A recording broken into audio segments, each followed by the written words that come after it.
Welcome to Servants of the Lord Ministries. Bienvenue à Servants of the Lord Ministries. Mon nom est Dr. Keith Jenkins et je suis le coordinateur international de Servants of the Lord Ministries.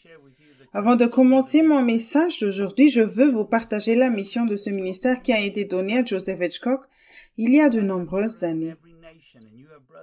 Il dit « J'ai des enfants dans chaque nation, et tu as des frères et des sœurs dont le cœur crie vers moi. Ils m'ont demandé un ministère des bénédictions et des dons. Je leur ai donné ces choses, et cela les a bénis. Mais il y a une partie de leur esprit qui n'a jamais été comblée et qui est réservée à une relation intime avec moi. Maintenant, leur cœur crie vers moi.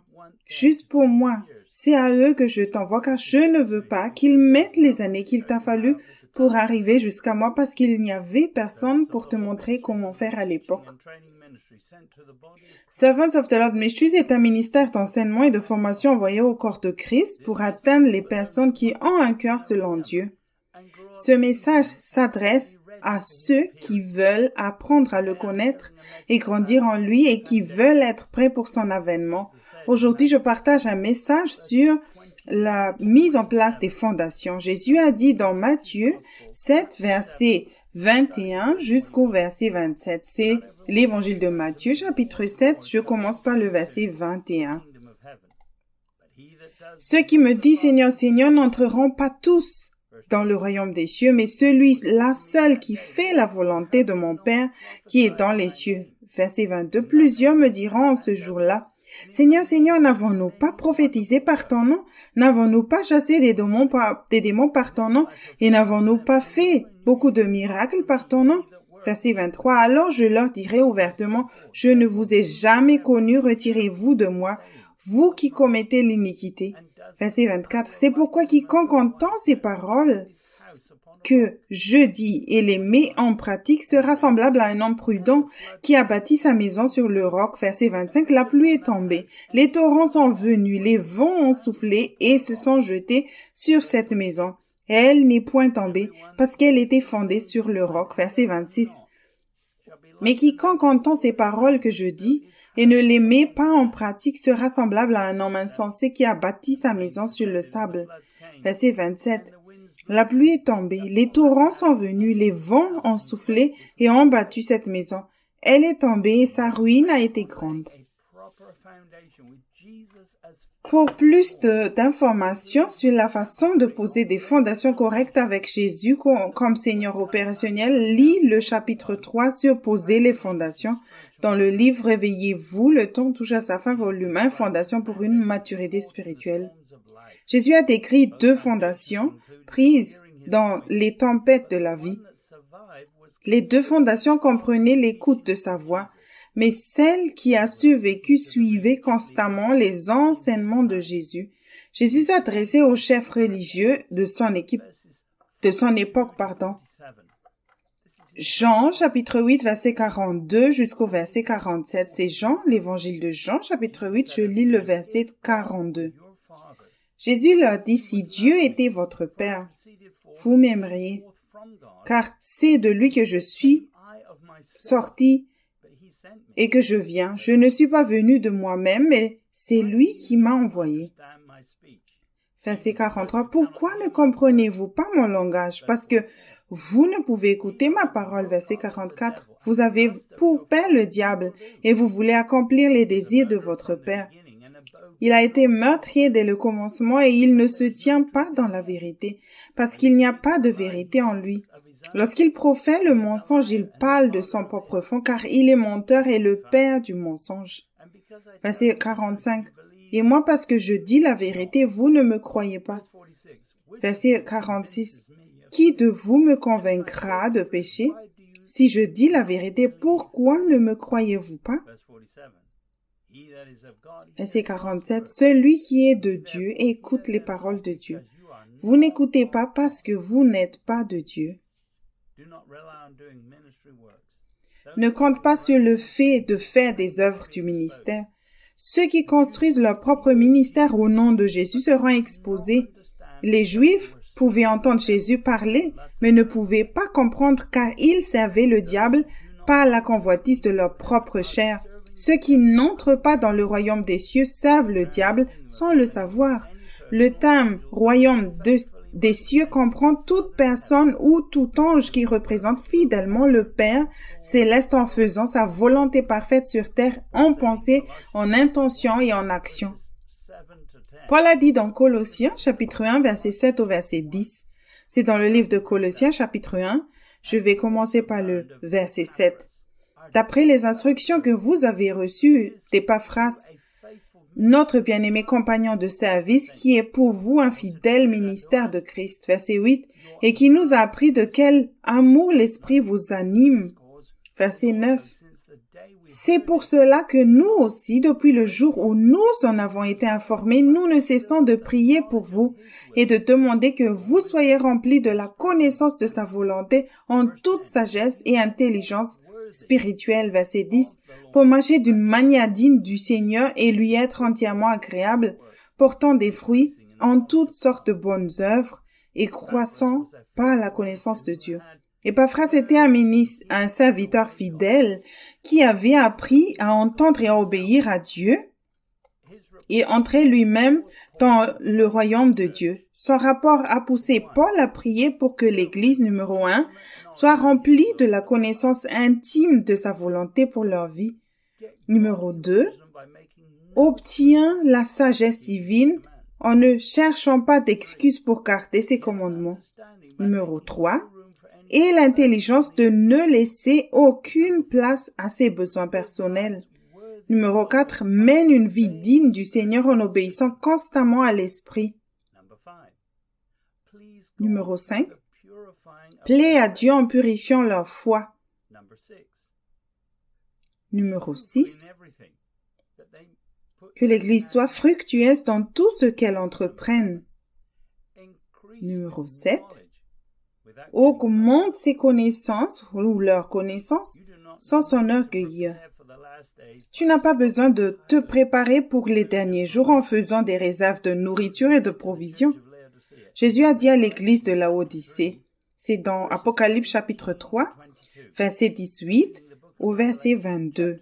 Je lis les livres de l'Apocalypse chapitre 3 et je commence par le verset 18. Je te conseille d'acheter de moi de l'or éprouvé par le feu afin que tu deviennes riche et des vêtements blancs, afin que tu sois vêtu et que la honte de ta nudité ne paraisse pas, et un collier pour oindre tes yeux, afin que tu vois.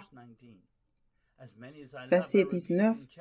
Moi, je reprends et je châtie tout ce que j'aime. Aie donc du zèle et repens-toi. Verset 20. Voici, je me tiens à la porte et je frappe. Si quelqu'un entend ma voix et ouvre la porte, j'entrerai chez lui, je souperai avec lui et lui avec moi. Verset 21. Celui qui vaincra, je le ferai asseoir avec moi sur mon trône, comme moi j'ai vaincu et me suis assis avec mon Père sur son trône. Verset 22. Que celui qui a des oreilles entende ce que l'Esprit dit aux églises.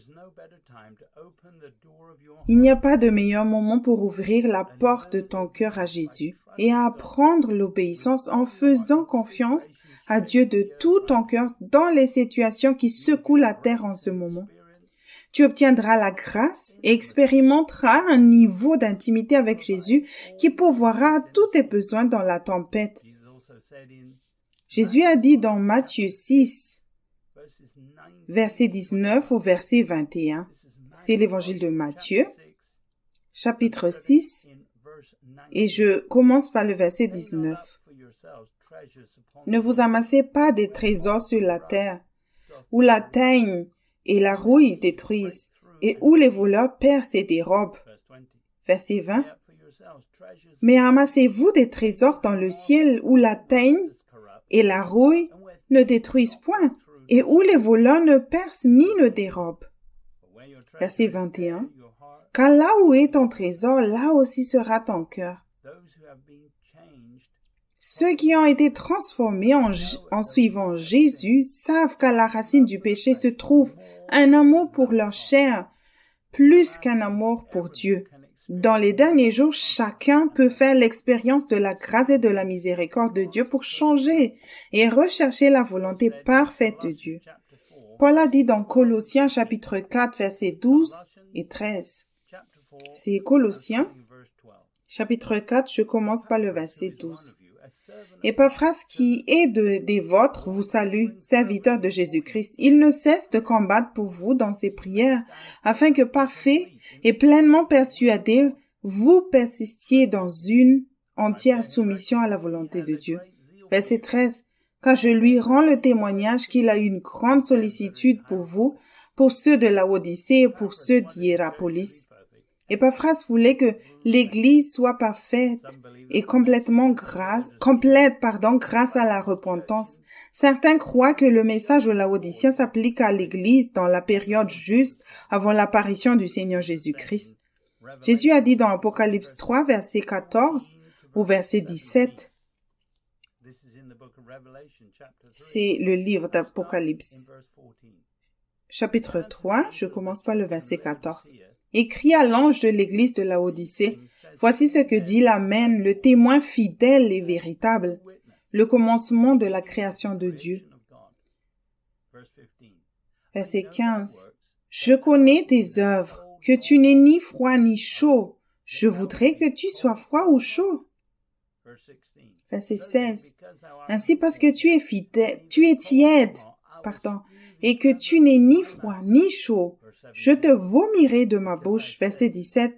Parce que tu dis, je suis riche, j'ai beaucoup de biens, et je n'ai besoin de rien.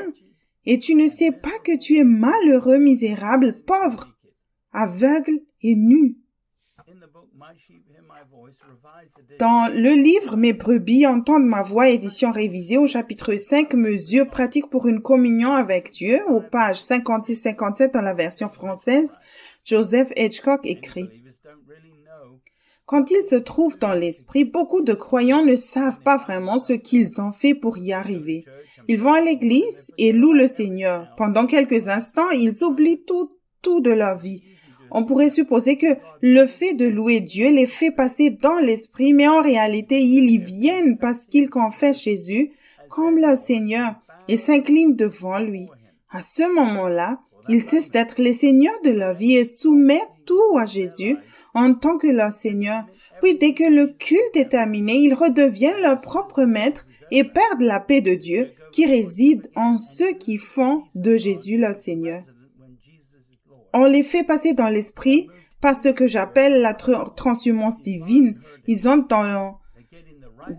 entrent dans l'atmosphère adéquate et sont rassemblés dans l'esprit, un peu comme un troupeau sans aucune réelle compréhension de la façon dont ils y sont arrivés. Malheureusement, ils ressortent de l'attroupement du Saint-Esprit tout aussi facilement. C'est comme s'ils se trouvaient sur une piste utilisée par le bétail, passant le plus clair de leur temps à faire des allers et retours le long de la piste séparant les deux natures. En fait, certains ont creusé des ornières de plus d'1 mètre de profondeur entre les deux natures à force de passer de l'une à l'autre. Ceux qui recherchent l'aide de Dieu lorsqu'ils sont en difficulté ou qui s'humilient pour le bien du ministère et qui retournent ensuite à la chair sont tièdes. Ta chair devrait se sentir mal à l'aise en fréquentant l'église de Jésus-Christ. Le diable t'aidera à développer de mauvaises habitudes et les utilisera pour te garder dans la chair. Dans l'esprit, tu développeras de bonnes habitudes. La chair et l'esprit sont comme deux systèmes d'exploitation. Si tu marches dans la chair, tu es froid. Si tu marches dans l'esprit, tu es chaud. En marchant dans l'esprit, tu suis aussi de manière consistante les enseignements de Jésus. Le Saint-Esprit est celui qui sait ce que tu dois faire maintenant en apportant des pensées à ton esprit pour obéir. Paul a dit à Timothée dans 1 Timothée chapitre 3 verset 14 au verset 16. C'est 1 Timothée chapitre 3. Je commence par le verset 14. Je t'écris ces choses avec l'espérance d'aller bientôt vers toi. Verset 15. Mais afin que tu saches si je tarde comme il faut se conduire dans la maison de Dieu, qui est l'église du Dieu vivant, la colonne et l'appui de la vérité. Verset 16. Et sans contredit, le mystère de la piété est grand. Celui qui a été manifesté en chair, justifié par l'esprit vu des anges, prêché aux gentils, aux païens, cru dans le monde, élevé dans la gloire. Noah Webster, 1828, a défini la piété comme suit. Numéro 1, une vie religieuse, une observation attentive des lois de Dieu et l'accomplissement des devoirs religieux procédant de l'amour et de la révérence pour le caractère et les commandements divins, l'obéissance chrétienne. Numéro 2, révélation, le système du christianisme. Le mystère de la piété n'est pas un mystère pour ceux qui suivent Christ. Tu pourrais te demander comment Christ a pu faire tout ce qu'il a fait sans jamais faire d'erreur. Jésus a parfaitement représenté Dieu et sa parole en se vidant de lui-même et en ne faisant pas sa propre volonté. Jésus a écrit le plan parce qu'il est la parole. Puis Jésus a donné son plan de salut approuvé au Père pour qu'il le dirige à l'accomplissement par l'intermédiaire du Saint-Esprit. Jésus, en tant que Fils de l'homme, a ensuite simplement obéi au Saint-Esprit sans aucune crainte, étape par étape. Nous lisons dans Jean 1, verset 1 au verset 5. C'est l'évangile de Jean, chapitre 1, et je commence par le verset 1. Au commencement était la parole, et la parole était avec Dieu, et la parole était Dieu. Verset 2, elle était au commencement avec Dieu. Numéro 3, toutes choses ont été faites par elle, et rien de ce qui a été fait n'a été fait sans elle. Verset 4, en elle était la vie, et la vie était la lumière des hommes. Verset 5, la lumière, lui, dans les ténèbres, et les ténèbres ne l'ont point reçue. Jésus est la parole manifestée dans la chair. Il est encore la parole manifestée dans la chair aujourd'hui. Mais en devenant humain, il n'a pas eu à changer quoi que ce soit pour être la parole manifestée dans la chair en étant conduit par l'Esprit. Paul a dit dans Philippiens chapitre 2, versets 15 et 16. C'est dans le livre de Philippiens chapitre 2, je lis le verset 15. Afin que vous soyez irréprochables et purs, des enfants de Dieu irrépréhensibles au milieu d'une génération perverse et corrompue, parmi laquelle vous priez comme des flambeaux dans le monde. Verset 16. Portant la parole de vie, et je pourrai me glorifier au jour de Christ de n'avoir pas couru en vain ni travaillé en vain. Jésus est venu dans la chair et s'est appuyé sur le Saint-Esprit à chaque instant pour le diriger en tant que parole de vie. Tu aurais dû confesser ton péché et te repentir des œuvres mortes. Jésus t'a donné le Saint-Esprit pour suivre le Christ en portant la parole de vie, en apportant la lumière aux autres. Paul a dit dans 1 Corinthiens chapitre 2, verset 7 au verset 14. 1 Corinthiens chapitre 2, je commence par le verset 7. Nous prêchons la sagesse de Dieu, mystérieuse et cachée, que Dieu, avant les siècles, avait destinée pour notre gloire. Verset 8. Sagesse qu'aucun des chefs de ce siècle n'a connue, car s'ils l'eussent connue, ils n'auraient pas crucifié le Seigneur de gloire. Verset 9. Mais comme il est écrit, ce sont des choses que l'œil n'a point vues, que l'oreille n'a point entendues, et qui ne sont point montées au cœur de l'homme, des choses que Dieu a préparées pour ceux qui l'aiment. Verset 10, Dieu nous les a révélés par l'Esprit, car l'Esprit sonde tout, même les profondeurs de Dieu. Verset 11, lesquels des hommes en effet connaît les choses de l'homme, si ce n'était l'Esprit de l'homme qui en lui. De même, personne ne connaît les choses de Dieu si ce n'est l'Esprit de Dieu. Verset 12. Or nous n'avons pas reçu l'Esprit du monde, mais l'Esprit qui vient de Dieu, afin que nous connaissions les choses que Dieu nous a données par sa grâce. Verset 13. Et nous en parlons non avec des discours concernant la sagesse humaine, mais avec ceux concernant l'esprit, employant un langage spirituel pour les choses spirituelles. Verset 14. Mais l'homme animal ne reçoit pas les choses de l'esprit de Dieu, car elles sont une folie pour lui, et il ne peut les connaître parce que c'est spirituellement qu'on en juge. Seuls ceux qui essaient de servir d'eux mettront du mal à comprendre les choses de Dieu. Ils entendent mais ne comprennent pas, car ils ne sont pas spirituels. Jésus a dit dans Luc, chapitre 21, verset 26 au verset 28. Citant l'évangile de Luc, chapitre 21, je commence par le verset 26. Les hommes rendant l'âme de terreur dans l'attente de ce qui se viendra pour la terre, car les puissances des cieux seront ébranlées. Verset 27. Alors on verra le Fils de l'homme venant sur une nuée avec puissance et une grande gloire. Verset 28. Quand ces choses commenceront à arriver, redressez-vous et levez vos têtes, parce que votre délivrance approche. Les activités de l'Église ont été arrêtées pendant la pandémie. La plupart des pays ont connu un lockdown donnant à chacun une chance de se préparer à son avènement, de s'examiner et de se concentrer sur sa relation personnelle avec Dieu. Je soupçonne que beaucoup n'ont pas utilisé le lockdown à bon escient. Si tu n'as pas utilisé ce temps à bon escient, demande au Seigneur pourquoi. La peur est de plus en plus présente. Les problèmes actuels ne touchent pas seulement une région, les défis mondiaux sont des signes que Jésus arrive. Il y a maintenant des pénuries de nourriture et des augmentations de prix aussi. Nous lisons dans Marc chapitre 1, versets 14 et 15. C'est l'évangile de Marc, chapitre 1, et je lis le verset 14. Après que Jean eut été livré, Jésus alla dans la Galilée prêchant l'évangile de Dieu. Verset 15, il disait, « Le temps est accompli et le royaume de Dieu est proche. Repentez-vous et croyez à la bonne nouvelle. » Jésus a immédiatement commencé à prêcher le royaume de Dieu et tout proche après que Jean le Baptiste ait été mis en prison. Jean a fait son travail et préparant le chemin pour le Christ et il était important qu'il n'aime pas du tout sa propre vie. Le royaume de Dieu est arrivé sur cette terre il y a de près de 2000 ans par l'Esprit, le jour de la Pentecôte, après la mort de Jésus sur la croix. Paul a dit dans Romains 14, verset 17, c'est dans le livre de Romains, chapitre 14, je lis le verset 17.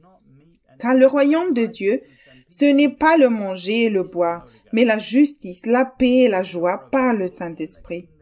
La paix et la joie sont disponibles dans le royaume pour que chacun puisse entendre clairement la voix de Dieu et rester en bonne position avec lui en faisant la volonté de Dieu. Jésus n'a pas eu besoin d'éliminer le diable ou de chasser les Romains pour établir le royaume de Dieu lorsqu'il est venu la première fois. Les chrétiens charnels veulent la paix et la joie sans être conduits par l'Esprit. Jésus parlait dans Marc chapitre 4, verset 26 au verset 28. C'est l'évangile de Marc, chapitre 4, et je commence par le verset 26. Il dit encore, « Il en est du royaume de Dieu comme quand un homme jette de la semence en terre. » Verset 27. « Qu'il donne ou qu'il veille, nuit et jour, la semence germe et beaucoup sans qu'il sache comment. » Verset 28. « La terre produit d'elle-même d'abord l'herbe, puis l'épi, puis le grain, tout formé dans l'épi. » Ceux qui sont dans le royaume de Dieu vivent en faisant sa volonté parfaite. Ses disciples reçoivent les ressources dont ils ont besoin pour vivre et produire le bon fruit et le changement en suivant l'exemple de Jésus. Paul enseignait dans Actes chapitre 14, verset 21 au verset 23. Je lis le livre des Actes, chapitre 14, je commence par le verset 21. Quand ils eurent évangélisé cette ville et fait un certain nombre de disciples, ils retournèrent à Lystre, à Icône et à Antioche. Verset 22. Fortifiant l'esprit des disciples, les exhortant à persévérer dans la foi et disant que c'est par beaucoup de tribulations qu'il nous fait entrer dans le royaume de Dieu. Verset 23. Il fit nommer des anciens dans chaque église et après avoir prié et jeûné, ils leur recommandèrent au Seigneur en qui ils avaient cru. Tu dois t'attendre à des tribulations en entrant dans le royaume de Dieu, car le diable est le dieu de ce monde.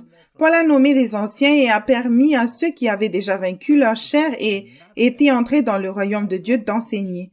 Ceux qui n'ont qu'une éducation naturelle ne peuvent pas enseigner la vérité. Chaque génération depuis la venue de Jésus, de Christ, a eu accès au royaume de Dieu pour faire la volonté de Dieu. Tu tu ne peux pas demeurer dans le royaume de Dieu en disant la prière du pécheur. Jésus a enseigné dans Matthieu 6, verset 9 au verset 13. C'est l'évangile de Matthieu, chapitre 6. Je commence par le verset 9. Voici donc comment vous devez prier. Notre Père qui es aux cieux, que ton nom soit sanctifié, verset 10, que ton règne vienne, que ta volonté soit faite sur la terre comme au ciel. Verset 11, donne-nous aujourd'hui notre pain quotidien.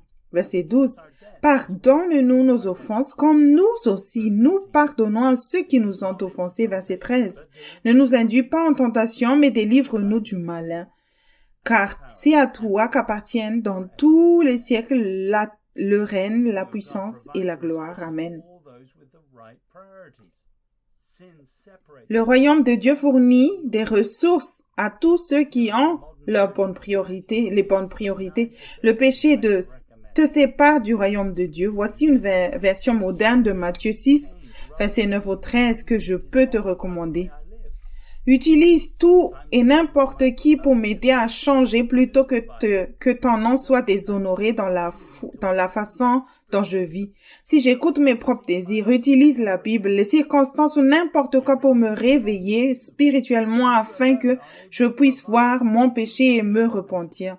Tout appartient et toi seul es capable de subvenir à mes besoins par l'intermédiaire d'autres personnes si nécessaire. Pardonne-moi comme je pardonne à ceux qui ont fait des promesses qu'ils n'ont pas pu tenir. N'ouvre aucune opportunité dans ce monde pour moi dans cette vie si je ne suis pas prêt à les saisir. La purification de ma foi est la priorité car tu as toute autorité pour ouvrir à tout moment des portes que personne ne peut fermer. Amen. Jésus a formé les apôtres que Dieu a utilisés dans les premières générations. Ils ont été envoyés plusieurs fois et ont dû faire confiance à Dieu pour répondre à leurs besoins personnels. Ils ont dû prier. Jésus n'avait nulle part où poser sa tête ni une grande base ministérielle pour nourrir les disciples entre les voyages missionnaires. Ne t'accroche à rien dans ce monde et n'aie pas d'attente envers les autres et entre dans le royaume de Dieu par la foi. Tu devrais te méfier des fonds du ministère qui sont utilisés pour que les disciples restent à l'aise en ces derniers jours. Paul a dit dans 1 Corinthiens 4, verset 8 au verset 17. C'est 1 Corinthiens chapitre 4 et je lis le verset 8. Déjà vous êtes rassasiés, déjà vous êtes riches. Sans nous, vous avez commencé à régner. Et puissiez-vous régner en effet, afin que nous aussi nous régnions avec vous. Verset 9. Car Dieu, ce me semble, a fait de nous apôtres, les derniers des hommes, des condamnés à mort en quelque sorte, puisque nous avons été en spectacle au monde, aux anges et aux hommes. Verset 10. Nous sommes fous à cause de Christ, mais vous êtes sages en Christ. Nous sommes faibles, mais vous êtes forts. Vous êtes honorés et nous sommes méprisés. Verset 11. Jusqu'à cette heure, nous souffrons la faim, la soif, la nudité, nous sommes maltraités errants ça et là. Verset 12. Nous nous fatiguons à travailler de nos propres mains, injuriés, nous bénissons, persécutés, nous supportons. Verset 13. Calomniés, nous parlons avec bonté. Nous sommes devenus comme les balayeurs du monde, le rebut de tous jusqu'à maintenant. Verset 14. Ce n'est pas pour vous faire honte que j'écris ces choses, mais je vous avertis comme mes enfants bien-aimés. Verset 15. Car quand vous aurez 10 000 maîtres en Christ, vous n'avez cependant pas plusieurs pères, puisque c'est moi qui vous ai engendré en Jésus-Christ par l'Évangile. Verset 16. Je vous en conjure donc, soyez mes imitateurs. Verset 17. Pour cela, je vous ai envoyé Timothée, qui est mon enfant bien-aimé et fidèle dans le Seigneur. Il vous rappellera quelles sont mes voies et mes voies en Christ, quelle est la manière dont j'enseigne partout dans toutes les églises. L'enseignement de Paul était de savoir comment demeurer en Christ dans chaque église à travers les épreuves et les difficultés en demandant directement à Dieu. Paul était prêt à travailler Dieu de ses propres mains et à gagner de l'argent plutôt que d'obtenir le soutien des riches Corinthiens en utilisant les fonds du ministère pour vivre comme des rois, en dirigeant des écoles pour les bébés, en se concentrant sur les dons de l'esprit seulement. Choisis sagement car le temps presse si tu veux une fondation profonde. Paul a dit dans Hébreux 12, verset 26 au verset 29. C'est Hébreux, chapitre 12. Je commence par le verset 26.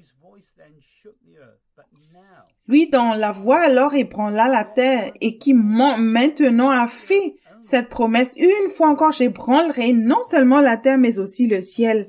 Verset 27, ces paroles une fois encore indiquent le changement des choses ébranlées comme étant faites pour un temps, afin que les choses inébranlables subsistent.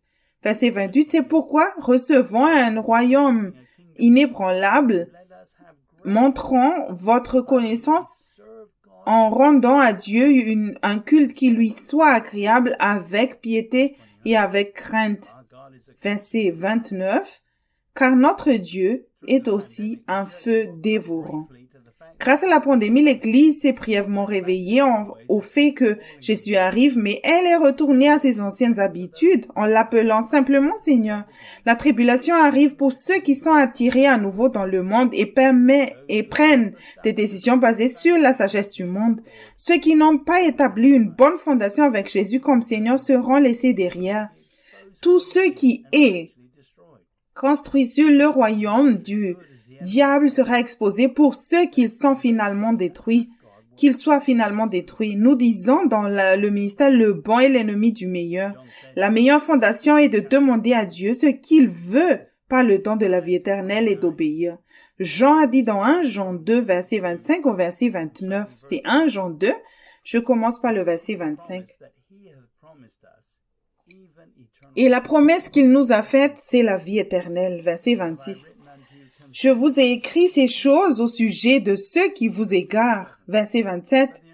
Pour vous, l'action que vous avez reçue de lui demeure en vous et vous n'avez pas besoin qu'on vous enseigne, mais comme son onction vous enseigne toutes choses et qu'elle est véritable et qu'elle n'est point un mensonge, demeurez en lui selon les enseignements qu'elle vous a donnés. Verset 28, et maintenant, petits enfants, demeurez en lui, afin que lorsqu'il paraîtra, nous ayons de l'assurance et qu'à son avènement, nous ne soyons pas confus et éloignés de lui. Verset 29, si vous savez qu'il est juste, reconnaissez, que quiconque pratique la justice est né de lui. Le mot onction dans Strong est le numéro 5545 tiré d'un autre mot qui veut dire un ongle et un enduit, c'est-à-dire au sens figuré la dotation spéciale chrisme du Saint-Esprit onction. Ne laisse personne te séduire et t'éloigner d'une relation simple avec Dieu par la foi en utilisant le don de la vie éternelle pour entendre sa voix et lui plaire. Ceux qui voient le christianisme comme une autre religion ont été séduits. Tu étais censé être né de Dieu, non seulement né de nouveau. Né de nouveau, c'est l'esprit qui vient en toi. Grâce au don de la vie éternelle, tu peux communiquer avec Dieu, apprendre à le connaître et faire sa volonté parfaite tout le temps avec l'onction de Dieu et être né de Dieu. Jésus a dit dans Luc 4, verset 18 au verset 19. C'est l'évangile de Luc, chapitre 4, commençons par le verset 18. L'Esprit du Seigneur est sur moi parce qu'il m'a oint pour annoncer une bonne nouvelle aux pauvres. Il m'a envoyé pour guérir ceux qui ont le cœur brisé, pour proclamer aux captifs la délivrance et aux aveugles le recouvrement de la vue, pour renvoyer libres les opprimés. Verset 19, pour publier une année de grâce du Seigneur. Dans le livre Réveillez-vous, le temps touche à sa fin, volume 1, Fondation pour une maturité spirituelle. Dans l'introduction à la page 6, Joseph Hitchcock écrit: j'ai demandé à mon Père Céleste de me montrer comment je pouvais avoir son onction dans ma vie. Il a répondu: si tu as confiance en moi et si tu me reconnais dans toutes tes voies, alors je dirigerai tes pas comme il est dit dans Proverbe 3, versets 5 et 6. Une fois que je t'ai donné une instruction, je t'ai autorisé la grâce, la force et les capacités nécessaires pour obéir. Mon onction signifie que tu mets à part et que tu t'autorises à faire ce travail. Tu dois t'attendre à ce que le Saint-Esprit soit sur toi, te permettant de mener à bien ta mission, même si elle est minime aux yeux des hommes. Elle n'est pas petite à mes yeux, car c'est ainsi que je te qualifie pour de plus grandes choses. À partir de ce jour, j'ai demandé à Dieu des directives dans tous les domaines de ma vie, grands et petits. Mon motif numéro 1 était d'exprimer mon amour au Seigneur par mon obéissance. Si tu es dans l'esprit, et que tu le laisses diriger le travail, tu as le potentiel pour être loin comme Jésus. L'Esprit du Seigneur vient en toi et viendra aussi sur toi pour faire sa volonté parfaite. Ce que Dieu voulait,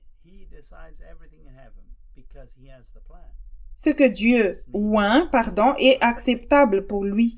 Même si cela semble étrange, il décide de tout au ciel car il a le plan. Tu dois juste obéir par la foi.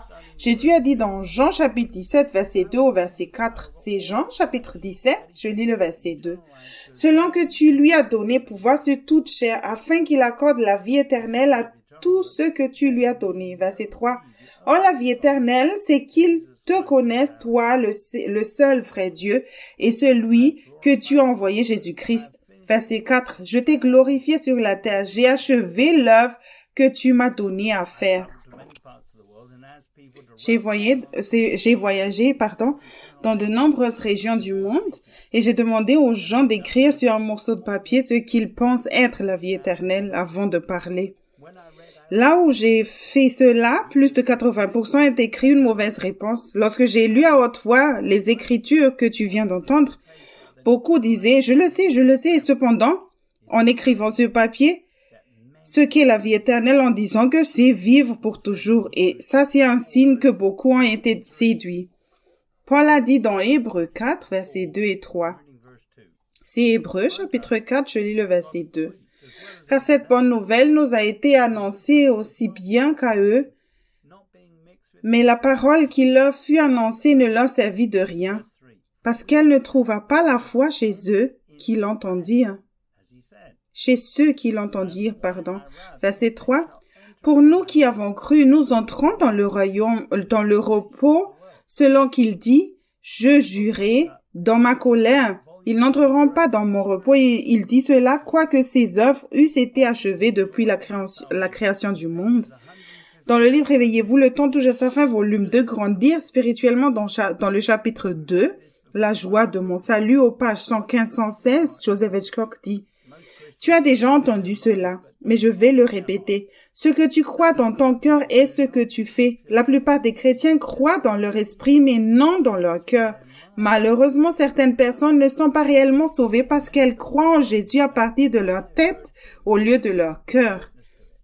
Un serviteur m'a dit un jour que lorsque j'entendais la vérité et que l'Esprit en témoignait, je devais dire « Dieu l'a dit, je le crois ». Et cela règle la question. J'ai fait ça et ça a marché. À l'époque, je ne connaissais pas l'écriture qui dit que la connaissance enfle, 1 Corinthiens 8, verset 1, mais que la sagesse vient par l'obéissance pour apporter l'équilibre. Des années plus tard, j'ai été pasteur d'une église dans le Tennessee. J'ai reçu beaucoup de révélations, mais je n'étais pas aussi diligent pour y obéir. Je ne me suis pas rendu compte que ma connaissance avait dépassé ma sagesse. Je me suis quelque peu emporté. Un dimanche, j'exerçais mon ministère dans notre église. J'avais un grand pupitre et une grande Bible. Je prêchais un message et j'étais très excitée. Lorsque je citais une écriture spécifique, je savais que tous les membres de la congrégation seraient convaincus. Lorsque je l'ai citée, j'ai fait claquer ma Bible sur la chair et l'ai frappé 3 fois, j'ai dit, Dieu l'a dit, je le crois et ça règle la question. J'ai fait une pause pour que cela ait un effet sur la congrégation.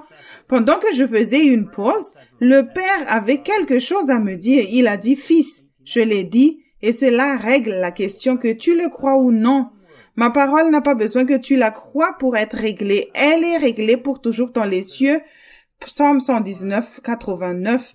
Le ciel et la terre passeront, mais pas un seul mot, pas un seul signe de ponctuation ne passera avant que tout soit accompli. Dans Matthieu 5, 18, il est dit, Je l'ai dit et cela règle la question. Si tu peux le croire, tu peux le recevoir. Si tu ne peux pas le croire, tu ne le recevras pas. Dans tous les cas, je l'ai dit et cela règle la question. J'ai dit oui, Seigneur, et je me suis repenti d'avoir été si arrogant. Puis j'ai expliqué à la congrégation pourquoi je suis resté si longtemps à avoir l'air stupide. J'ai changé ma formule ce jour-là. Maintenant, quand le Saint-Esprit me révèle la vérité, je dis, Dieu, tu l'as dit et ça règle la question. Je pense que je vais être intelligent et le croire. Si je peux le croire, je peux le recevoir. Si je ne peux pas le croire, je ne le recevrai pas. Il l'a dit et cela règle la question. La bonne nouvelle est qu'il est prêt à prendre toutes les bonnes décisions pour ta vie à partir de maintenant.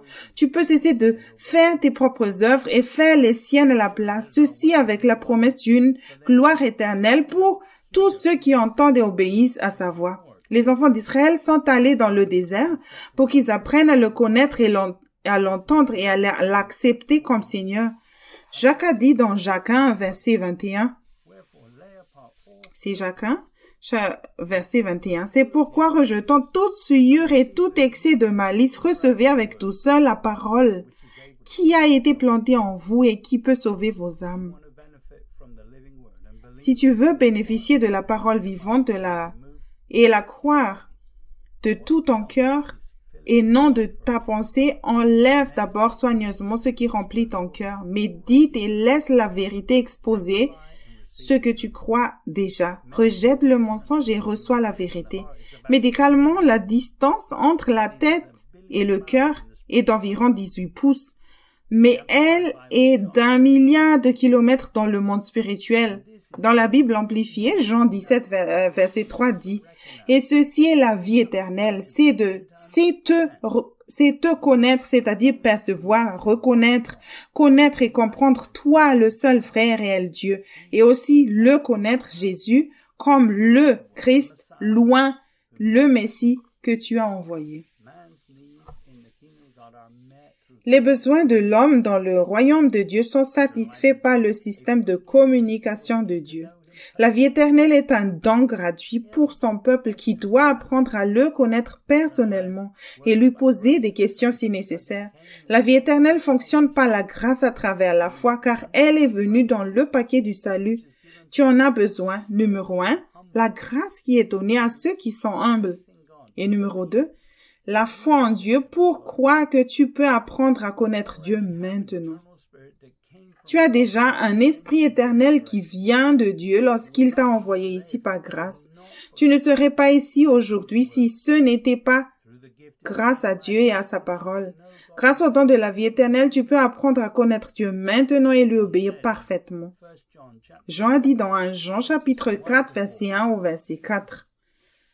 C'est 1 Jean, chapitre 4. Je lis le verset 1. Bien-aimés, n'ajoutez pas foi à tout esprit, mais éprouvez les esprits pour savoir s'ils sont de Dieu, car plusieurs faux prophètes sont venus dans le monde. Verset 2. Reconnaissez à ceux-ci l'esprit de Dieu. Tout esprit que confesse Jésus-Christ venu en chair est de Dieu. Verset 3. Et tout esprit qui ne confesse pas Jésus n'est pas de Dieu. C'est celui de l'Antéchrist, dont vous avez appris la venue et qui maintenant est déjà dans le monde. Verset 4. Vous, petits enfants, vous êtes de Dieu et vous les avez vaincus parce que celui qui est en vous est plus grand que celui qui est dans le monde. Les organisations chrétiennes croient souvent que Jésus avait l'autorité en lui-même pour faire ce qu'il voulait et qu'il consultait sa propre volonté. En croyant cela, ils ne croient pas que Christ est venu dans la chair. Ils croient des mensonges parce qu'ils veulent justifier la consultation de leur propre volonté. Cette croyance est un faux esprit antichrist dans les églises du monde entier. Beaucoup croient qu'ils vivront éternellement en répétant une prière au moment du salut et qu'ils ne mourront pas. Paul a dit dans Romains 8, verset 13. C'est dans le livre de Romains, chapitre 8, verset 13. Car si vous vivez dans la chair, vous mourrez. Mais si par l'esprit vous mortifiez les actions du corps, vous vivrez. Le diable avait aussi un but dans le royaume des cieux, mais à cause de l'orgueil de son cœur, il passera l'éternité dans le lac de feu avec tous ceux qui suivent son exemple. On peut faire confiance à Jésus. Avec Jésus comme Seigneur opérationnel de ta vie, tu peux rester humble et faire confiance à Dieu pour qu'il ne te laisse pas périr. Il n'y a pas de troisième option. Nous lisons dans Matthieu chapitre 26, verset 40 au verset 41. C'est l'évangile de Matthieu chapitre 26. Je lis le verset 40. Et il vint vers les disciples qu'il trouva endormis, et il dit à Pierre, vous n'avez donc pu veiller 1 heure avec moi. Veillez et priez, afin que vous ne tombiez pas dans la tentation. L'esprit est bien disposé, mais la chair est faible. La chair fait toujours les mauvais choix. Seuls ceux qui sont conduits et contrôlés par l'esprit seront prêts pour son avènement. Rien de bon ne vit en toi, mais en écoutant et en gardant les commandements de Jésus, tu as la possibilité de faire quelque chose de pur par la foi qui vient de Dieu. Jean a dit dans 1 Jean 5, versets 3 et 4. C'est 1 Jean, chapitre 5, je lis le verset 3. Car l'amour de Dieu consiste à garder ses commandements, et ses commandements ne sont pas pénibles. Verset 4. Parce que tout ce qui est né de Dieu triomphe du monde, et la victoire qui triomphe du monde, c'est notre foi. En te soumettant à Christ, il te donne la puissance du Saint-Esprit, la grâce et la force d'obéir à ses commandements. Tu dois juste suivre ses instructions, croire et ne pas douter. Jean a dit dans 1 Jean 3, verset 9. C'est 1 Jean 3, verset 9. Quiconque est né de Dieu ne pratique pas le péché parce que la semence de Dieu demeure en lui et il ne peut pécher parce qu'il est né de Dieu. Si tu pèches, c'est la preuve que tu as écouté ta chair plus que Dieu. Le diable ne peut pas te faire pécher. Dieu crée toujours un chemin là où il semble ne pas y en avoir. Paul a dit dans 1 Corinthiens 10, verset 12 au verset 14. C'est 1 Corinthiens, chapitre 10, verset 12. Ainsi donc que celui qui croit être debout prenne garde de tomber. Verset 13. Aucune tentation ne vous est survenue qui n'ait été humaine, et Dieu qui est fidèle ne permettra pas que vous soyez tentés au-delà de vos forces. Mais avec la tentation, il préparera aussi le moyen d'en sortir afin que vous puissiez la supporter. Verset 14. C'est pourquoi, mes bien-aimés, fuyez l'idolâtrie. Dans le livre Réveillez-vous, le temps touche à sa fin, volume 3, Maturité spirituelle au chapitre 4, sur une voie plus excellente à la page 46, Joseph Hitchcock écrit. En ces derniers jours, Dieu se concentre sur le retour à la racine de la raison pour laquelle son peuple rate ce qu'il a pour lui. Si tu mûris spirituellement jusqu'à certains points, mais que tu ne peux pas aller plus loin, soit tu es ignorant de ce qui vient ensuite, soit tu n'as pas les bases nécessaires pour faire ce qui vient ensuite. La plupart des croyants ignorent les conditions requises pour devenir spirituels. Ils ne savent pas ce qui est disponible dans le monde spirituel. Même s'ils sont exposés à la vérité, ils n'ont pas les bonnes bases pour la recevoir et y marcher. Ils échouent continuellement parce qu'ils essaient de construire un édifice spirituel sur une fondation naturelle. Dans un emploi séculier ou dans l'éducation, ceux qui t'ont formé ont exigé que tu viennes au travail ou en classe tous les jours. Leur travail consistait à te préparer pour l'avenir. Je suis sûre qu'ils ne te demandaient pas ton avis sur ce que tu devais apprendre. On aurait dû t'expliquer que Christ est venu en chair au moment du salut. Il peut créer un moyen de s'échapper comme Dieu l'a fait pour son Fils, mais tu dois rester tranquille et écouter. Toutes les tentations auxquelles tu fais face, Jésus les a aussi affrontées et elles sont communes à tous les hommes. Tu es né pour faire la volonté de Dieu, guidé par l'Esprit et vaincre. Le Saint-Esprit est l'aide car il connaît l'Esprit et le cœur de Dieu. Jésus a aussi écouté et s'est appuyé sur le Saint-Esprit. Paul a dit dans 1 Timothée 6, verset 6 au verset 12. Je lis 1 Timothée, chapitre 6. Commençons par le verset 6. C'est en effet une grande source de gain que la piété avec le contentement. Verset 7. Car nous n'avons rien apporté dans le monde et il est évident que nous n'en pouvons rien emporter. Verset 8. Si donc nous avons la nourriture et le vêtement, cela nous suffira. Verset 9.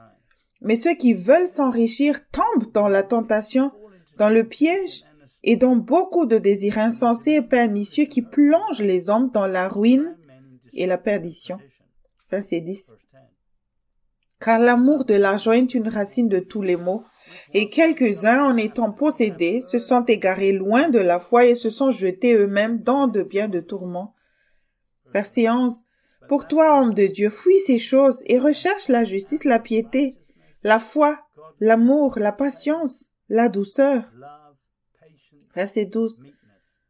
Combat le bon combat de la foi, saisis la vie éternelle à laquelle tu as été appelé et pour laquelle tu as fait une belle confession en présence d'un grand nombre de témoins. Tu n'as pas besoin de combattre le diable si tu tues ta chair. Ceux qui sont sur le chemin étroit, lorsqu'ils voient ce que Dieu fournit, lui rendent grâce. Éloigne-toi du chemin spacieux et pose plus de questions à Dieu en utilisant le don de la vie éternelle. Ne compte pas sur la sagesse ou les richesses terrestres. Paul a dit dans Éphésiens 5, verset 2, jusqu'au verset 14. C'est Éphésiens, chapitre 5. Je lis le verset 2. Et marchez dans l'amour à l'exemple de Christ qui nous a aimés et qui s'est livré lui-même à Dieu pour nous comme une offrande et un sacrifice de bonne odeur. Verset 3. Que l'impudicité et qu'aucune espèce d'impureté et que la cupidité ne soit pas même nommée parmi vous, ainsi qu'il convient à des saints. Verset 4. Qu'on n'entende ni paroles déshonnêtes, ni propos insensés, ni plaisanteries, choses qui sont contraires à la bienséance, qu'on entende plutôt des actions de grâce. Verset 5. Car sachez-le bien, aucun impudique ou impur ou cupide, c'est-à-dire idolâtre, n'a d'héritage dans le royaume de Christ et de Dieu. Verset 6. Que personne ne vous séduise pas de vains discours, car c'est à cause de ces choses que la colère de Dieu vient sur les fils de la rébellion. Verset 7. N'ayez donc aucune part avec eux. Verset 8. Autrefois vous étiez ténèbres, et maintenant vous êtes lumière dans le Seigneur. Marchez comme des enfants de lumière. Verset 9. Car le fruit de la lumière consiste en toutes sortes de bonté, de justice et de vérité. Verset 10. Examinez ce qui est agréable au Seigneur. Verset 11. Et ne prenez point aux œuvres infructueuses et ténèbres, mais plutôt condamnez-les. Verset 12. Car il est honteux de dire ce qu'ils font en secret. Verset 13. Mais tout ce qui est condamné est manifesté par la lumière, car tout ce qui est manifesté est lumière. Verset 14. C'est pour cela qu'il est dit, réveille-toi, toi qui dors, relève-toi d'entre les morts, et Christ t'éclairera. Fais quotidiennement la volonté parfaite de Dieu comme Christ, et ton nouveau style de vie réveillera les autres autour de toi dans le corps de Christ. Les plaisanteries et les propos insensés sont de mauvais fruits dans ta vie que le monde a réintroduit par une connaissance des droits et des torts basés sur la sagesse du monde. Nous lisons dans Proverbes 14, verset 12. C'est le livre des Proverbes, chapitre 14. Je lis le verset 12. Telle voie paraît droite à un homme, mais son issue, c'est la voie de la mort. Pour plus d'informations sur les moyens qui semblent justes, consulte le livre La prison dorée, édition révisée de Joseph Hitchcock. Le diable utilise des moyens qui semblent justes contre ceux qui n'ont pas posé une fondation solide de repentance et qui se trompent en pensant qu'ils peuvent encore plaire à Dieu avec des œuvres mortes. Le diable n'a accès que par la nature charnelle. Le péché et le diable sont invités par la convoitise de la chair. Paul a dit dans Hébreux 10, versets 16 et 17. C'est Hébreux, chapitre 10, verset 16. Voici l'alliance que je ferai avec eux. Après ces jours-là, dit le Seigneur, je mettrai mes lois dans leur cœur et je les écrirai dans leur esprit. Il ajoute, verset 17, et je ne me souviendrai plus de leur péché ni de leur iniquité. Lorsque les programmes du diable dans ton cœur et ton esprit auront été remplacés par les lois de Dieu, il ne se souviendra plus de tes péchés et de tes iniquités. Jusque-là, tu connaîtras davantage de conviction et de correction jusqu'à ce que tu ailles à la racine de ton péché et que tu te répandes avec l'aide du Saint-Esprit. Jésus a dit dans Jean 5, verset 26 jusqu'au verset 30. C'est l'évangile de Jean, chapitre 5. Je vais lire le verset 26. Car comme le Père a la vie en lui-même, ainsi il a donné aussi au Fils d'avoir la vie en lui-même. Verset 27. Et il lui a donné le pouvoir de juger parce qu'il est fils de l'homme. Verset 28. Ne vous étonnez pas de cela, car l'heure vient où tous ceux qui sont dans les sépulcres entendront sa voix et en sortiront. Verset 29. Ceux qui auront fait le bien ressusciteront pour la vie, mais ceux qui auront fait le mal ressusciteront pour le jugement. Verset 30. Je ne puis rien faire de moi-même, selon que j'entends, je juge, et mon jugement est juste, parce que je ne cherche pas ma volonté, mais la volonté de celui qui m'a envoyé. Même Christ n'a pas consulté sa propre volonté et n'a pas fait d'œuvre de son propre chef. Jésus avait la vie en lui-même car il était l'image du Père. Tu peux aussi avoir la vie en toi dans tous les domaines où tu as une image de Christ. Ta fondation est aussi solide que ta capacité à entendre et à obéir à la volonté parfaite de Dieu. Paul a dit dans Romains, chapitre 13, verset 11 au verset 14. C'est le livre des Romains, chapitre 13. Je lis le verset 11. Cela importe d'autant plus que vous avez en quel temps nous sommes. C'est l'heure de vous réveiller enfin du sommeil, car maintenant le salut est plus près de nous que lorsque nous avons cru. Verset 12. La nuit est avancée. Le jour approche. Dépouillons-nous donc des œuvres des ténèbres et revêtons les âmes de la lumière. Verset 13. Marchons honnêtement, comme en plein jour, loin des excès et de l'ivrognerie, de la luxure et de l'impudicité, des querelles et des jalousies. Verset 14. Mais revêtez-vous du Seigneur Jésus-Christ et n'ayez pas soin de la chair pour en satisfaire les convoitises. L'Église au milieu de l'Empire romain n'avait pas revêtu Christ et devait se réveiller. Une fondation faible ne peut pas faire face à la tentation et fera des compromis. Lorsque tu as revêtu Christ, tu aurais dû utiliser ta foi pour revêtir aussi l'Esprit de Christ. Paul a dit dans 1 Corinthiens 2, verset 16. C'est 1 Corinthiens, chapitre 2. Je lis le verset 16. Car qui a connu la pensée du Seigneur pour l'instruire? Or, nous savons la pensée de Christ. Même dans des circonstances très difficiles, Paul n'a pas donné d'instruction à Dieu. Si tu donnes encore des instructions à Dieu, alors tu n'as pas la pensée de Christ. Dieu a mis tout ce dont Paul avait besoin dans son esprit par grâce. Paul était un maître d'œuvre qualifié parce qu'il avait le bon fruit en servant Dieu dans les épreuves, en disant la vérité dans l'amour.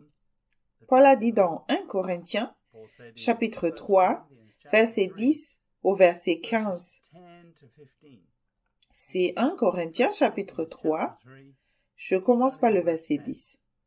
Selon la grâce de Dieu qui m'a été donnée, j'ai posé le fondement comme un sage architecte et un autre bâtit dessus, mais que chacun prenne garde à la manière dont il bâtit dessus. Verset 11. car personne ne peut poser un autre fondement que celui qui a été posé, savoir Jésus-Christ. Verset 12. Or, si quelqu'un bâtit sur ce fondement avec de l'or, de l'argent, des pierres précieuses, du bois, du foin, du chaume, l'œuvre de chacun sera manifestée. Verset 13. Car le jour la fera connaître, parce qu'elle se révélera dans le feu, et le feu éprouvera ce qu'est l'œuvre de chacun. Verset 14. Si l'œuvre bâtie par quelqu'un sur le fondement subsiste, il recevra une récompense. Verset 15. Si l'œuvre de quelqu'un est consumée, il perdra sa récompense pour lui. Il sera sauvé, mais comme au travers du feu. Le mot fondation dans Strong est le numéro 2310, qui vient d'un autre mot dérivé et qui veut dire quelque chose de posé, c'est-à-dire une substruction d'un bâtiment, etc. Littéralement, figurativement, fondation, base. Nous étions ses ennemis qui construisaient avec la sagesse naturelle pour rendre notre chair plus confortable dans ce monde. Dieu peut t'utiliser, toi aussi, comme maître bâtisseur si tu n'as pas d'opinion. Tout ce qui se trouve dans ta fondation est quelque chose que tu acceptes d'abord toi-même, que tu utilises et que tu transmets finalement.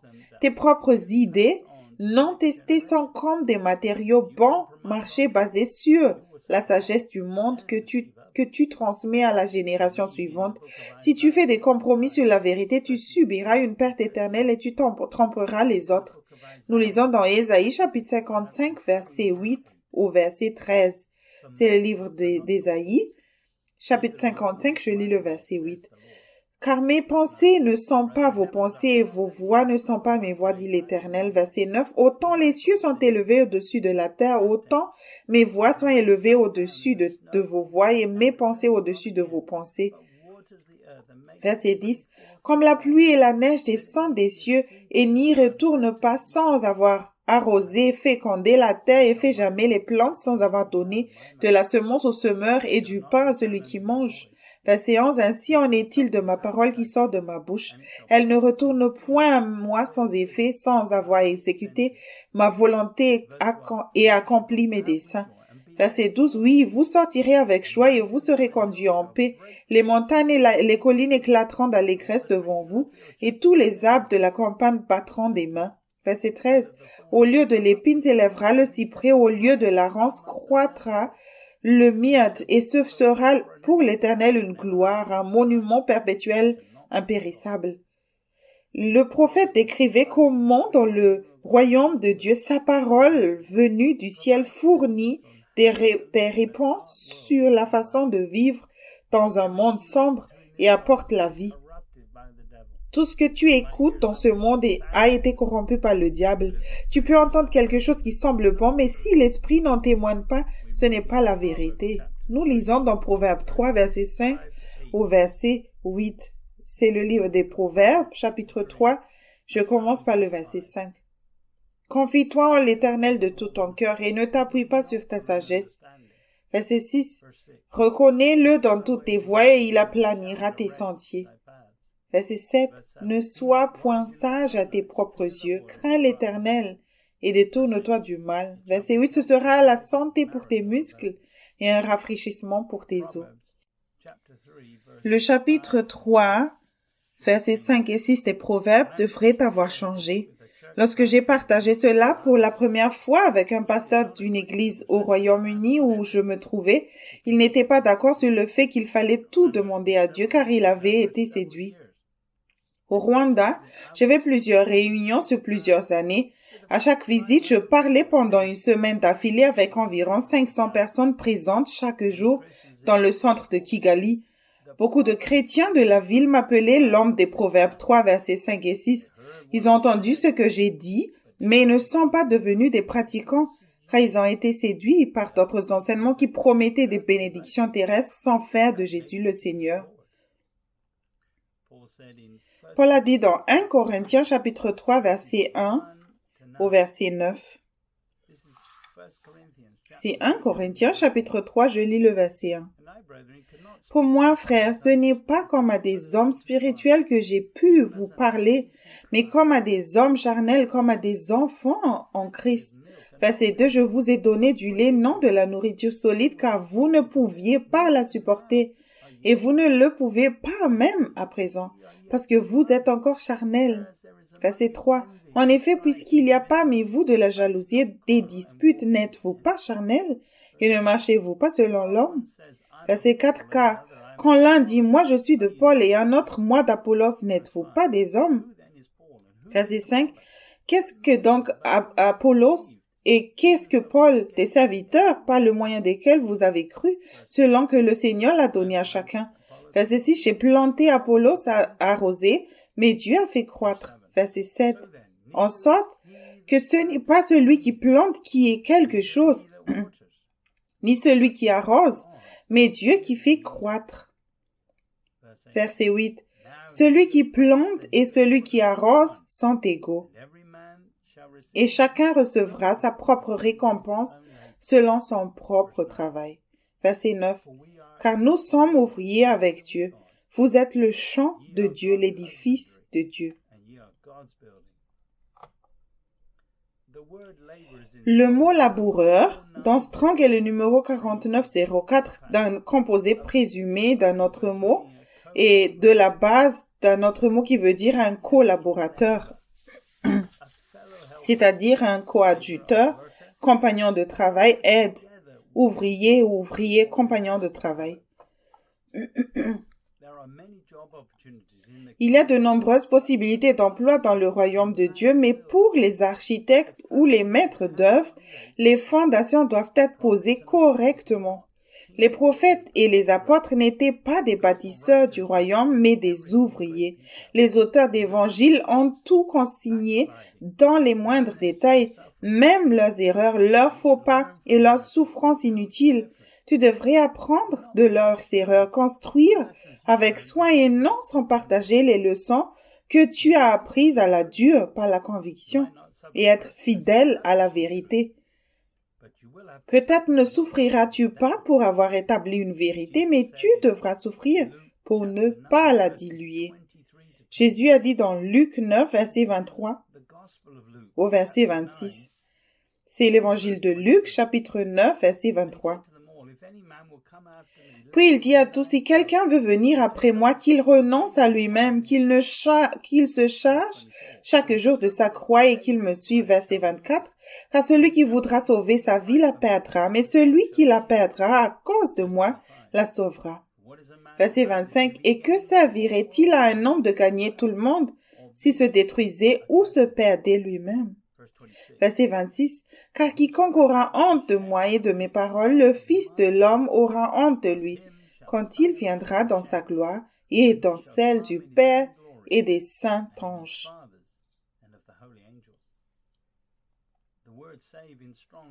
Le mot sauver dans Strong est le numéro 4982, à partir d'un mot primaire, contraction de l'obsolète, rendre sûr, qui veut dire sauver, c'est-à-dire délivrer ou protéger au sens propre ou figuré, guérir, préserver, sauver, se sauver, bien faire,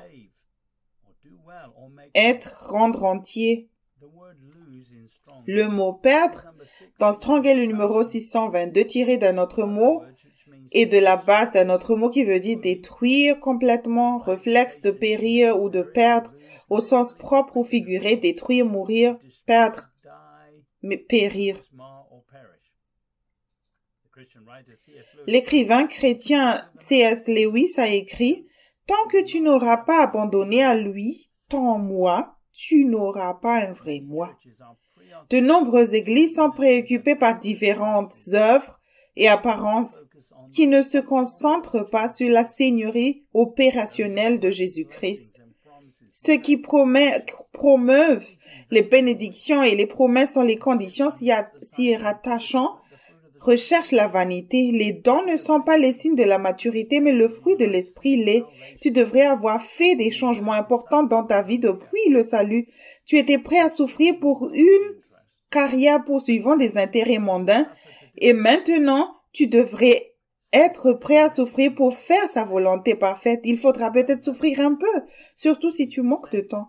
Jacques a dit dans Jacques chapitre 3 verset 13 au verset 18. C'est le livre de Jacques, chapitre 3, je lis le verset 13. Lequel d'entre vous est sage et intelligent, qu'il montre ses œuvres par une bonne conduite avec la douceur de la sagesse. Verset 14, mais si vous avez dans votre cœur un zèle amer et un esprit de dispute, ne vous glorifiez pas et ne montez pas contre la vérité. Verset 15, cette sagesse n'est point celle qui vient d'en haut, mais elle est terrestre, charnelle, diabolique. Verset 16, car là où il y a un zèle amer et un esprit de dispute, il y a du désordre et toutes sortes de mauvaises actions. Verset 17, la sagesse d'en haut est premièrement pure, ensuite pacifique, modérée, conciliante, pleine de miséricorde et de bons fruits, exempte de duplicité, d'hypocrisie. Verset 18, le fruit de la justice est semé dans la paix par ceux qui recherchent la paix. Ceux qui ont la bonne fondation ont la paix de Dieu au milieu de n'importe quelle situation. As-tu une paix qui dépasse toute compréhension en ces derniers jours ou seulement la paix du monde? Beaucoup ont une paix qui n'inclut pas Jésus-Christ comme leur Seigneur opérationnel. Paul a mis en garde Tite.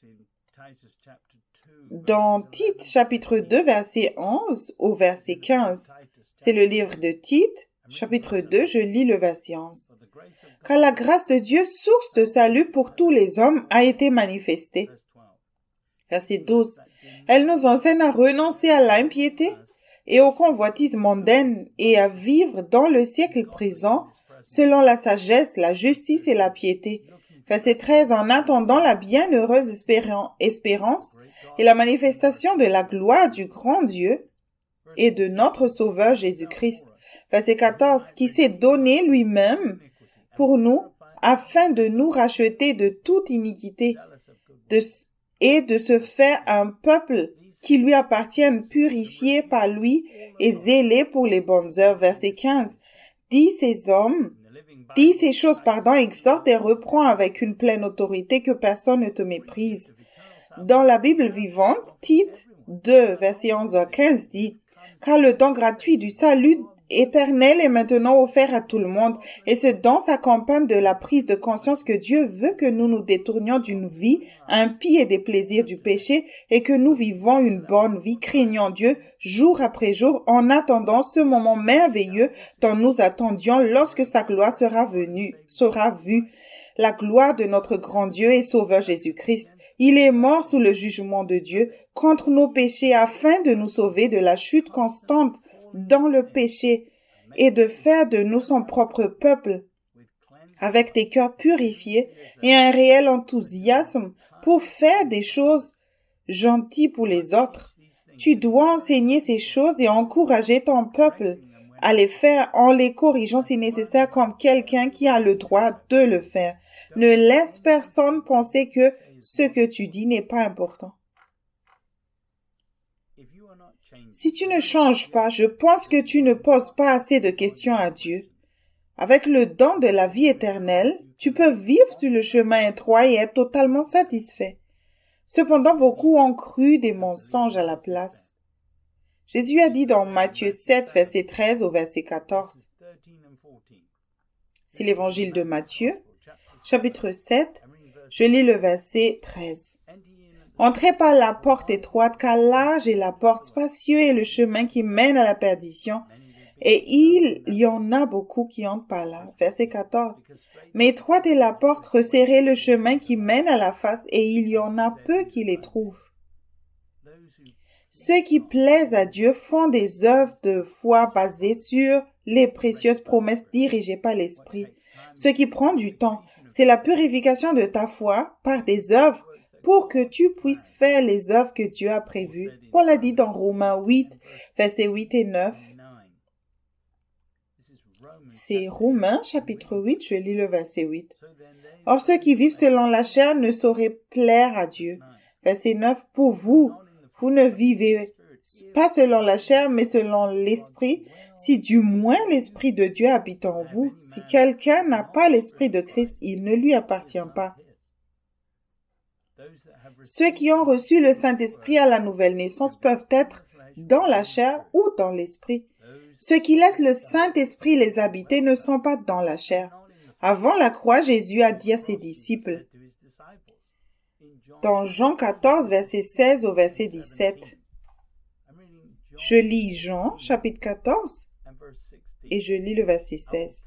Et moi je prierai le Père, il vous donnera un autre consolateur afin qu'il demeure éternellement avec vous. Verset 17. L'esprit de vérité que le monde ne peut recevoir parce qu'il ne le voit point et ne le connaît point, mais vous, vous le connaissez car il demeure avec vous et il sera en vous. Les disciples dans la chambre haute qui suivaient Jésus avaient l'esprit qui habitait sur eux et pouvaient reconnaître l'esprit. Il n'y a aucune excuse pour faire une œuvre morte maintenant que nous avons le Saint-Esprit et le don de la vie éternelle. Les œuvres mortes n'exigent pas la foi ou d'être conduits par l'Esprit. Paul a dit dans Hébreux 6, verset 1. C'est pourquoi laissant les éléments de la parole de Christ tendant à ce qui est parfait, sans poser de nouveau le fondement du renoncement aux œuvres mortes. Dans le livre Prison dorée, édition révisée au chapitre 4, page 40, Joseph Hitchcock écrit « La racine de tout péché, c'est votre propre seigneurie avec sa compréhension, ses convoitises et ses programmes naturels. Vos péchés peuvent être flagrants, subtils. Vous pourriez être tenté par des convoitises évidentes de la chair ou faire de bonnes œuvres pour être juste par vous-même. Il se peut aussi que vous avez des désirs personnels qui sont des demandes légitimes, mais qu'au lieu de demander à Dieu de répondre à vos besoins, vous poursuivez ces désirs depuis votre nature charnelle. Ceux qui se sont repentis des œuvres mortes par nécessité doivent devenir spirituels avec la foi en Dieu pour les diriger puisqu'ils ne peuvent rien faire à partir de la nature charnelle.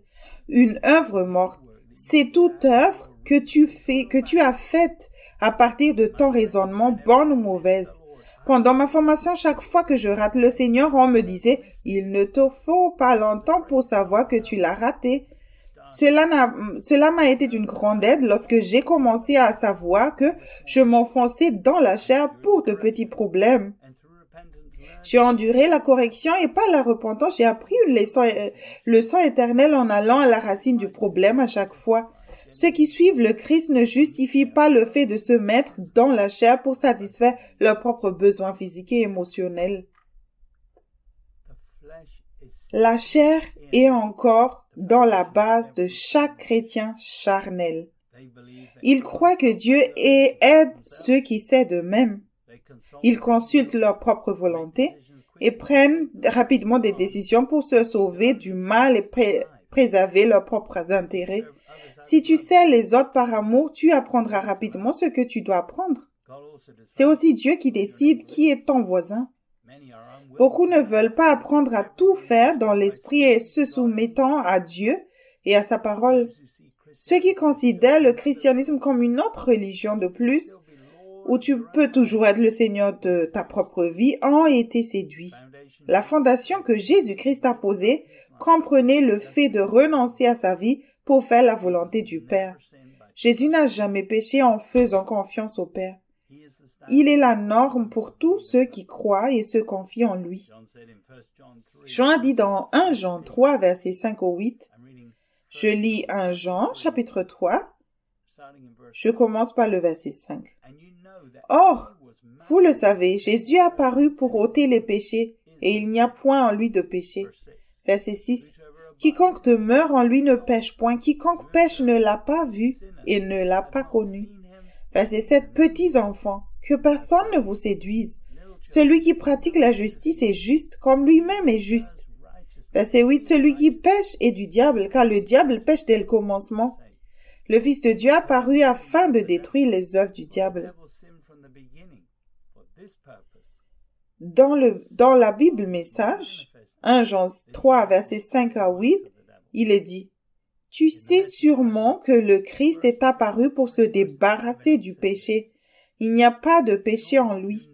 Et le péché ne fait pas partie de son programme. Aucune personne qui vit profondément en Christ ne fait une pratique du péché.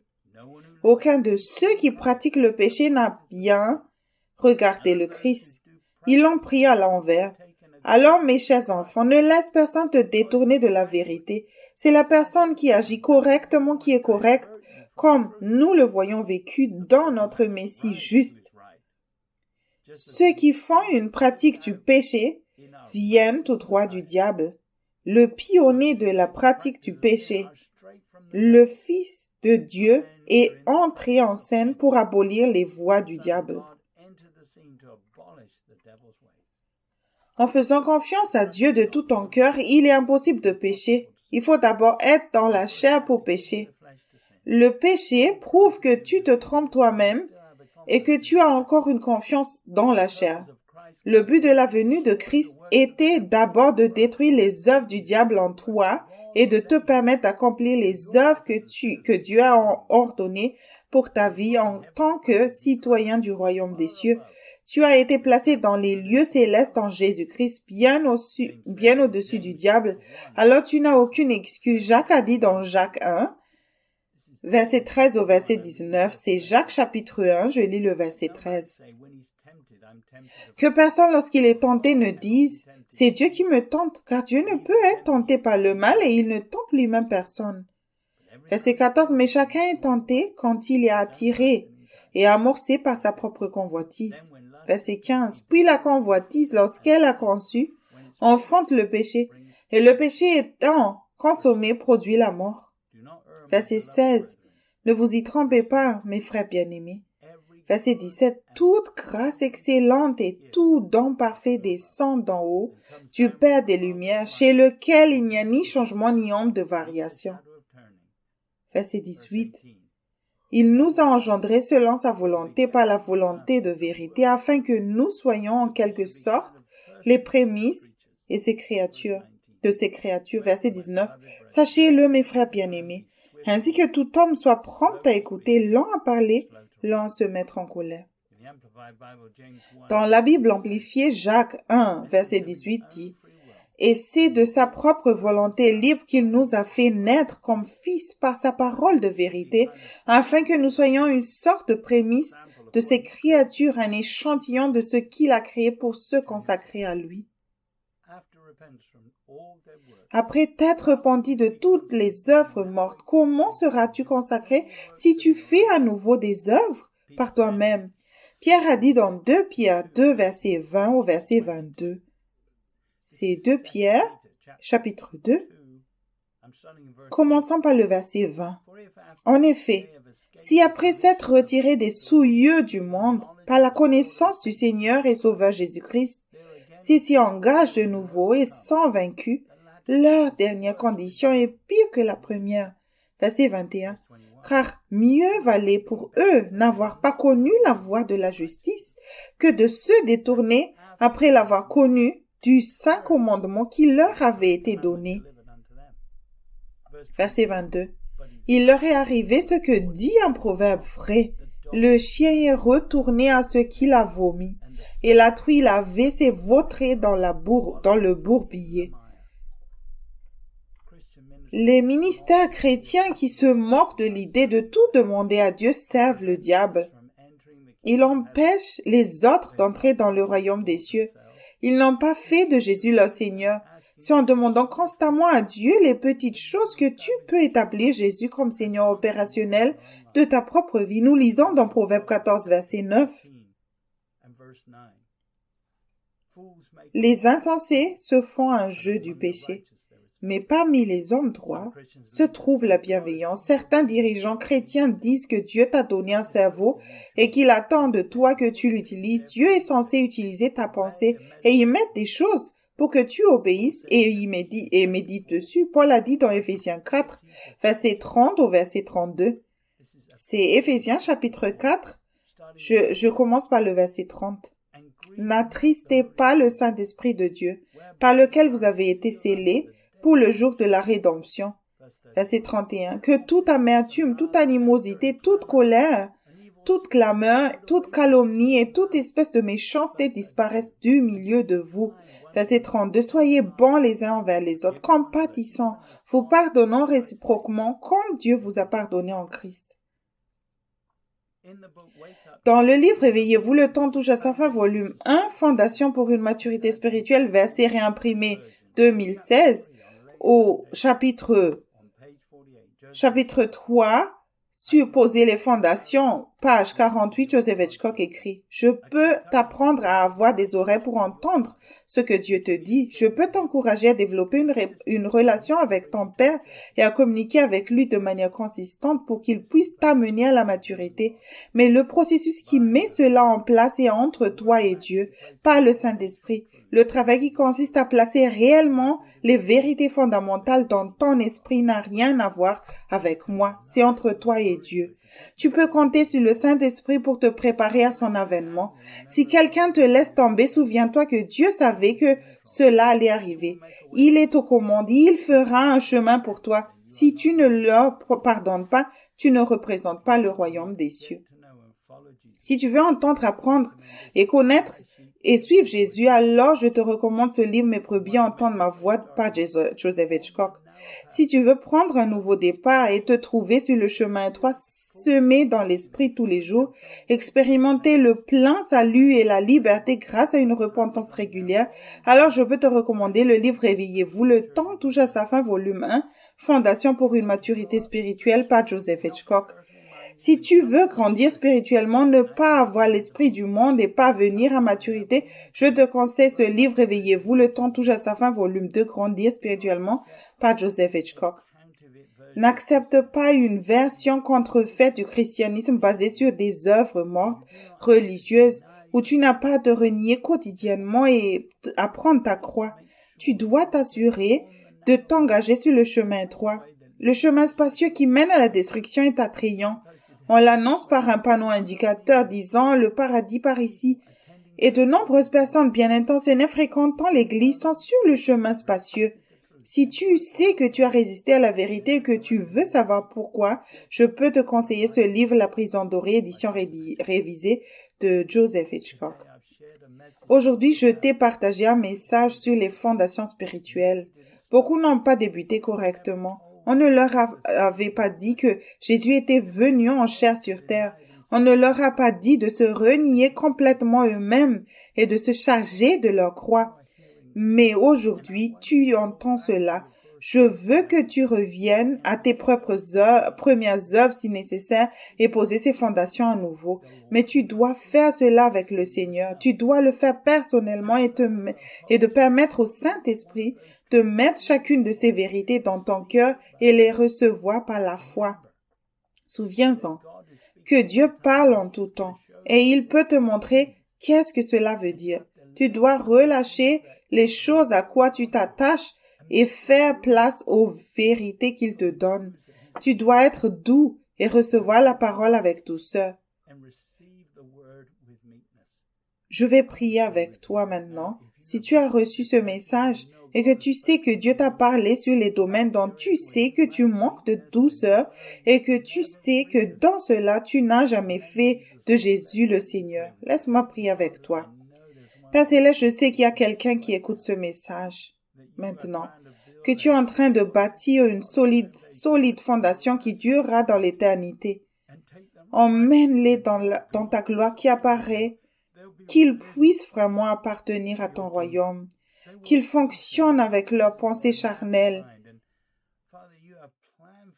Père, tu as un plan pour eux, pour qu'ils puissent faire partie de ton royaume et d'être conduits par ton esprit. Père, je prie qu'ils ouvrent leur cœur maintenant et juste croire que tout ce dont ils ont besoin leur vient du Saint-Esprit et que tu peux les conduire fidèlement maintenant.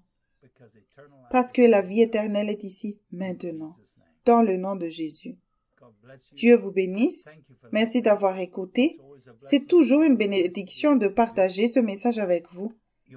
Tu trouveras un résumé des écritures utilisées dans le message d'aujourd'hui sous la vidéo, soit par écrit, soit via un lien vers un site web. Nos coordonnées suivront.